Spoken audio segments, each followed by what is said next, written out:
ఇండియాకు 1947 స్వతంత్రం వచ్చాక 1952లో మొట్టమొదటిసారిగా జనరల్ ఎలక్షన్లు జరిగాయి. ఈ ఎలక్షన్ లో ఇండియన్ నేషనల్ కాంగ్రెస్ తో పాటు అనేక పార్టీలు పాల్గొన్నాయి. కానీ 1952 జనరల్ ఎలక్షన్ లో 489 లోక్సభ స్థానాల్లో 135 స్థానాలు ఇతర రాజకీయ పార్టీలు గెలిస్తే ఒక్క కాంగ్రెస్ మాత్రమే 364 సీట్లు గెలిచింది. అయితే దీనికి కారణం ఏమిటంటే స్వతంత్రం రాకముందు నుండి కొన్ని శతాబ్దాల నుండి భారతదేశానికి ఏదైనా రాజకీయ పార్టీ ఉందంటే అది కాంగ్రెస్ పార్టీ మాత్రమే. చాలా మంది భారతీయులకు అదే సమయంలో వేరే రాజకీయ పార్టీలు ఉంటాయని కూడా తెలియదు. సో అలాంటి బలమైన రాజకీయ పార్టీ 2014 ఎలక్షన్ లో 44 స్థానాలు మాత్రమే వచ్చాయి. అలాగే 2019 జనరల్ ఎలక్షన్ లో కాంగ్రెస్ కి 52 సీట్లు మాత్రమే వచ్చాయి. దీనికి కారణం ఏమిటంటే కాంగ్రెస్ లో పెద్ద నాయకులు పార్టీ నుండి బయటికి రావడం, ముఖ్యంగా కాంగ్రెస్ హయాంలో పెద్ద పెద్ద స్కామ్లు జరగడం.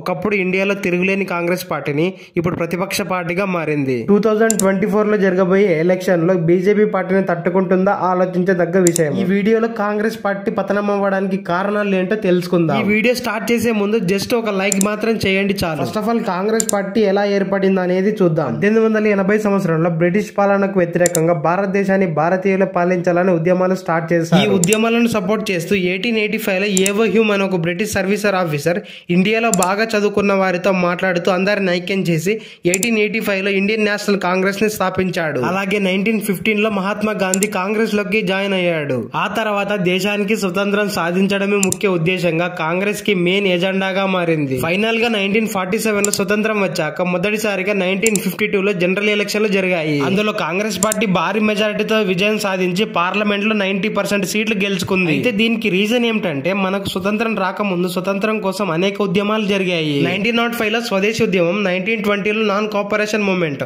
అలాగే 1930 లో ఉప్పు సత్యాగ్రహం, అలాగే 1942 లో క్విట్ ఇండియా ఉద్యమం. ఈ ఉద్యమాలు ప్రధాన పాత్ర పోషించింది కాంగ్రెస్ పార్టీ. దేశంలో ప్రతి పౌరుడికి తెలిసేలా జరిగింది. అలాగే దేశంలో ప్రతి మూల కాంగ్రెస్ పార్టీ గురించి తెలిసింది. అలాగే అభిమానులు కూడా చాలా ఎక్కువయ్యారు. ఈ ఉద్యమాల ఫలితంగా 1952 జనరల్ ఎలక్షన్ లో కాంగ్రెస్ పార్టీ భారీ మెజారిటీతో గెలిచింది. అలాగే కాంగ్రెస్ పార్టీ నుండి జవహర్ లాల్ నెహ్రూ భారతదేశానికి మొట్టమొదటిసారిగా ప్రధానమంత్రిగా ప్రమాణ స్వీకారం చేశారు. అయితే మనకు ఇక్కడ తెలియాల్సిన విషయం ఏమిటంటే ప్రైమ్ మినిస్టర్ ఎవరనేది పక్కకి పెడితే 1952 జనరల్ ఎలక్షన్ లో కాంగ్రెస్ పార్టీకి నెహ్రూ గారే ప్రెసిడెంట్ గా ఉన్నారు. ఆయన తర్వాత కూడా చాలా మంది పార్టీ ప్రెసిడెంట్ బాధ్యతలు నిర్వహించారు. కానీ 2 నుండి 3 సంవత్సరాలు మాత్రమే ప్రెసిడెంట్ గా ఉన్నారు. ఇక్కడ చాలా జాగ్రత్తగా గమనిస్తే కాంగ్రెస్ పార్టీకి అత్యధికంగా ప్రెసిడెంట్ గా ఉన్నది మాత్రం గాంధీకి చెందిన ఫ్యామిలీ వారే. ఇండియాకు స్వతంత్రం వచ్చాక 1952 నుండి 2023 వరకు సుమారుగా 70 సంవత్సరాల చరిత్ర కలిగిన పార్టీకి 40 సంవత్సరాలకు పైకి గాంధీకి చెందిన ఫ్యామిలీ వారే ప్రెసిడెంట్ గా ఉన్నారు. ఈ విషయంలో ఒకటి మాత్రం మనం గమనించాలి. కాంగ్రెస్ పార్టీ అనేది స్వతంత్ర ఉద్యమ సమయంలో ఏ ఒక్కరిది కాదు, ప్రజల ద్వారా ఏర్పడి పైకి ఎదిగిన పార్టీ. కానీ కాంగ్రెస్ పార్టీలో నెపోటిజం ఏర్పడింది. నెపోటిజం అంటే కాంగ్రెస్ పార్టీని గాంధీ ఫ్యామిలీకి చెందిన వారు రూల్ చేస్తున్నారు.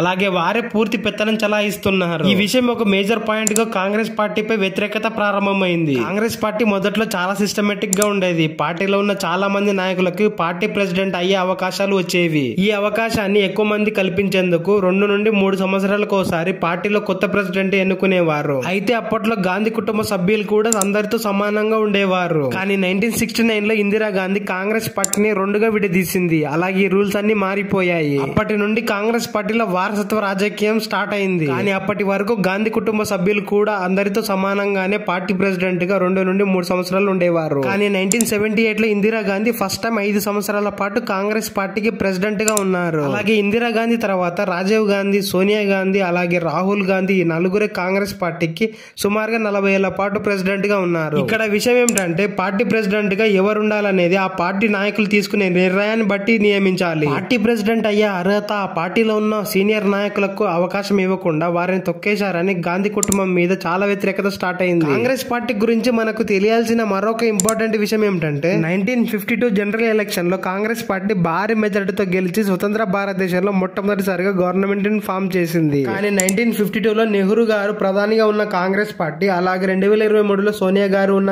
కాంగ్రెస్ పార్టీ ఒకటి కాదు. కన్ఫ్యూజ్ అవ్వకండి, పూర్తిగా చెప్తాను. 1969 లో కాంగ్రెస్ పార్టీలో ఇంటర్నల్ గా చాలా గొడవలు జరిగాయి. దీనికి రీజన్ ఏమిటంటే కాంగ్రెస్ పార్టీ అనేది సౌత్ స్టేట్ కాంగ్రెస్ గా, నార్త్ స్టేట్స్ కాంగ్రెస్ గా వేరుగా ఉండేవి. సౌత్ కాంగ్రెస్ అనేది హిందీ మాట్లాడని సౌత్ స్టేట్ నాయకులు ఒక గ్రూప్ గా మారింది. తమిళనాడుకు చెందిన కె కామరాజ్ గారు దీనికి నాయకత్వం వహించారు. అసలు కాంగ్రెస్ పార్టీలో అంతర్గత గొడవలు ఏమిటంటే నెహ్రూ గారు చనిపోయిన తర్వాత ఇందిరాగాంధీ నాయకత్వం వహించాక సౌత్ స్టేట్ నాయకులని పట్టించుకునేది కాదు. అలాగే ఇందిరాగాంధీ తీసుకునే నిర్ణయాలు కాంగ్రెస్ పార్టీ సిద్ధాంతాలకు వ్యతిరేకంగా ఉండేవి.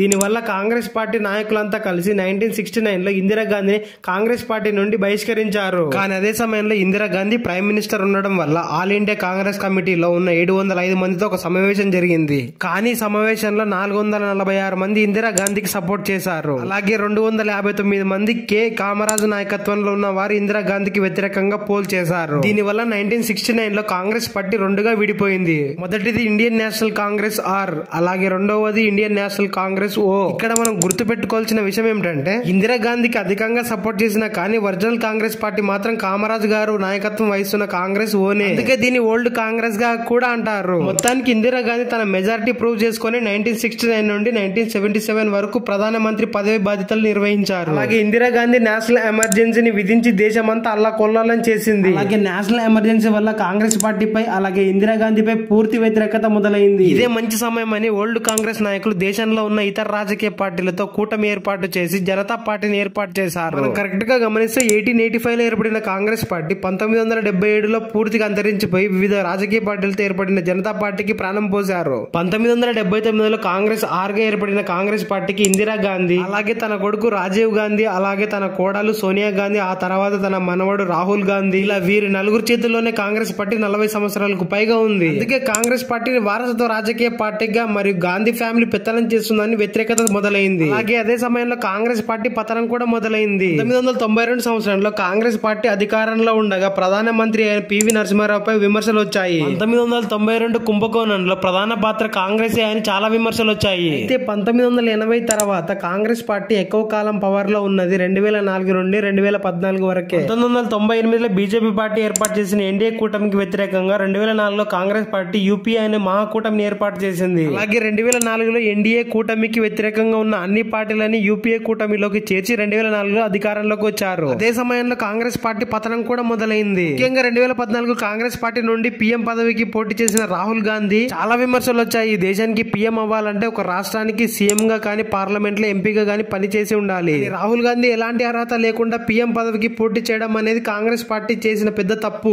2023 నాటికి కాంగ్రెస్ పార్టీ యూపీఏ మహాకూటమిలోకి మరో 28 రాజకీయ పార్టీలను కలుపుకొని ఇండియా అనే మహాకూటమిని ఏర్పాటు చేసింది. ఈ మహాకూటమిలో ఎన్డీఏకి వ్యతిరేకంగా మమతా బెనర్జీ, స్టాలిన్, నితీష్ కుమార్, కేజ్రీవాల్ లాంటి పెద్ద లీడర్స్ ఉన్నారు. మరి 2024 జనరల్ ఎలక్షన్లో ఎవరు గెలుస్తారనేది కామెంట్ చేయండి.